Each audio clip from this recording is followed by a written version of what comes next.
Some animals survive through strength, others through intelligence. These ones, pure, unfiltered dumb luck. They fall out of trees, forget how to walk, and sometimes drown by looking up. And yet, they're still alive. Let's talk about the dumbest animals that somehow aren't extinct. Imagine being so bad at handling stress that your entire nervous system just says, "Nope, meet the fainting goat," also known as emotional support meatball. When this goat gets scared, it doesn't run, it doesn't fight, it just stiffens up, falls over, and plays dead like Windows 95 crashing during a presentation. Why? Because of a genetic condition called myotonia congenita. It makes their muscles lock up for a few seconds under stress. So what happens if a predator comes? Well, the goat provides lunch and entertainment, like a self-delivering happy meal with jump scare effects. You'd think this evolutionary glitch would get weeded out. But no, we bred them intentionally. Why? Because farmers thought it was funny, and because they're easy to catch. Like living plush toys with a panic button.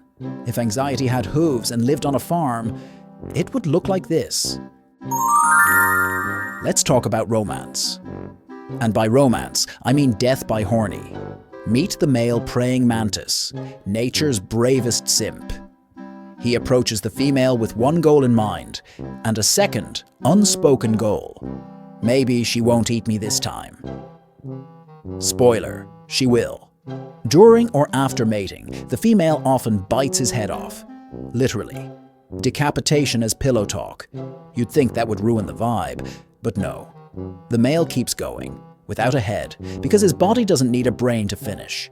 Romantic? Maybe. Stupid? Definitely. Scientists say this boosts reproduction success. I say therapy might help too. Imagine being so biologically desperate to pass on your genes. You're willing to die for it. And the worst part? It's not even a guarantee. The male praying mantis, proof that love does kill. And sometimes it eats your face while you're still smiling. Parenting is hard. Unless you're a cuckoo, then it's someone else's problem.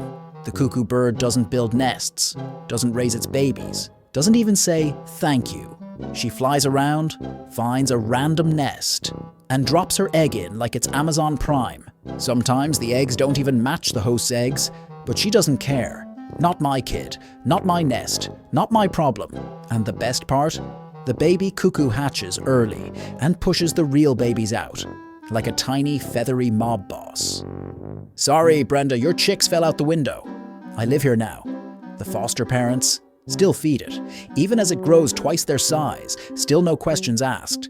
Imagine raising a child that murdered your actual children and being proud of it. This isn't just bad parenting, this is parental gaslighting in nature. The cuckoo bird, because evolution said, let's automate abandonment. This bird is edible, but somehow not the dumbest part of the story. Meet the turkey, a creature so beautifully stupid it's become a holiday symbol, twice a year, for dying. Wild turkeys can be clever, but domestic ones, we bred the brain right out of them. Some are so dumb. They've been known to stare at the sky during rain, with their beaks open, until they drown. Yes, drown. By looking up. You ever forget how gravity works? Turkeys do, frequently. They also panic in groups, run into fences, forget how walking works. Sometimes, forget how being alive works. They're nervous, clumsy, and consistently shocked by their own existence. Imagine a pigeon had anxiety, a concussion, and zero street smarts. That's a turkey. The turkey is living proof that evolution can be reversed with selective breeding, and somehow we made it dumber, just so it tastes better. Nature's little panic button. When danger appears, it doesn't fight. It doesn't run. It just dies. Kind of. Its signature move? Collapsing on the spot with its tongue out, eyes glazed, and limbs stiff. It fakes death so dramatically, even predators are like, oh, okay, that's weird, I'm out. And it's not a quick act. This little drama queen can stay motionless for up to 6 hours, literally oozing a death smell fluid from its butt to sell the performance. It's not bravery, It's not intelligence. It's theater. Evolution didn't give it brains or speed, so it gave it an Oscar. This is the koala, adorable, cuddly, and functionally useless. Let's start with the brain. It's smooth, literally. No folds, no ridges. Just a soggy bean with Bluetooth issues. Now, the diet. Koalas eat only eucalyptus leaves, which are toxic, low in nutrition, and taste like regret. Their bodies can barely digest it, so they sit in trees all day, high, just trying not to die. Want it to get worse? If you take eucalyptus leaves off the branch and put them on a plate, the koala won't eat them, because it doesn't recognize them as food, and when they do eat, it's slowly, confused, like an intern reading legal documents in a foreign language. Oh, and let's not forget, chlamydia. Most koalas have it. Yes, that chlamydia, a species with an STD epidemic. No flexibility, no curiosity, and no backup plan. Imagine being so committed to one bad idea that your entire species is based on it. Koalas, nature's softest crash test dummies. This is a sloth, the original buffering symbol of the animal kingdom. It moves at 0.03 miles per hour. That's not a joke. That's slower than your grandma on gravel and flip-flops. Its top speed? Falling. Sloths spend most of their lives in trees, sleeping, eating leaves, and doing basically nothing. Why? Because their metabolism is so slow, they might actually die from trying too hard. Now here's the dumb part.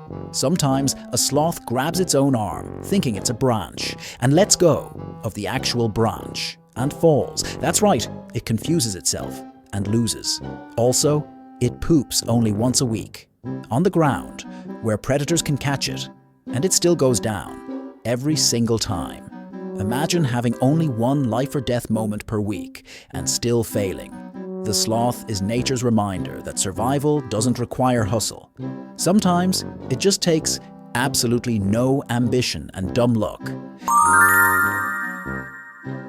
This is the kakapo, a large green, flightless parrot from New Zealand. And when I say flightless, I mean it doesn't even try. Wings are just vibes. Now, imagine being unable to fly and living on the ground in a world full of predators that you've never heard of until it's too late. But don't worry, the kakapo has a plan. It screams loudly, repeatedly, especially during mating season. That's right, it attracts a mate by making a deep booming call, or hopokos, that also lets every predator within 2 miles know exactly where it is. Hey girl, also hey wolves, I'm over here. Add to that, they freeze when scared, like a big green pillow with anxiety. They also try to climb trees, slowly, with no clear reason, then fall out of them, with the grace of a sack of potatoes in a windstorm. Their population plummeted once predators were introduced, because shocker, making noise and not escaping equals bad combo. Kakapo, proof that evolution sometimes just gives up mid-project and hits save anyway. Behold, the ocean sunfish, a creature that looks like evolution rage quit halfway through. It's a fish, technically, but also just a floating head with fins. It can weigh over 2,000 pounds, and yet it has the structural integrity of a water balloon made of sadness. It can't really swim. It flaps. Poorly, like a bird trying to dog paddle through anxiety. No scales, no proper tail, no defense mechanisms, just vibes and bone. And how does it handle predators? It doesn't. It just exists, in the hope that nothing notices. Also, they're so dumb, they often die from swimming into boats, or sunbathing too long at the surface. Imagine being so biologically unprepared for reality that sunlight becomes a threat. They eat jellyfish, which is fair. One floating mess consuming another. Scientists still don't fully understand why the sunfish exists, but here's a theory. Maybe it's a cosmic joke. Ocean sunfish. Because sometimes nature just needs to test how far it can push failure. This is the panda, icon of conservation, symbol of peace, and possibly the worst survivalist in the entire animal kingdom. Let's start with the basics. The panda is a carnivore, with the digestive system of a meat eater. Who chose to eat bamboo? A plant with the nutritional value of cardboard, so to survive it has to eat for up to 14 hours a day, and still barely gets enough energy to function. It's like running a marathon. On celery sticks. Now let's talk reproduction, which they're horrible at. Female pandas are fertile for about 48 hours per year, and the males, clueless, uninterested, unmotivated. In captivity, they often don't even attempt to mate. So humans literally show them panda porn and perform artificial insemination, with mixed results. When they finally do reproduce, they give birth to a pink jelly bean the size of a stick of butter. And if twins are born, one usually gets ignored. Sorry, I'm only emotionally available for one meltdown at a time. Add to that, they fall out of trees. They trip over their own feet. They eat sitting down like depressed toddlers at a picnic, and they have zero known natural predators. Yet they're still on the edge of extinction. Why do they survive? Because we keep saving them. Because we love how they look, and because zoos make a fortune on their face. The panda is living proof that with good branding and low expectations, you can still make it in life. If these animals can survive, you've got no excuse. Subscribe for more scientific disappointment.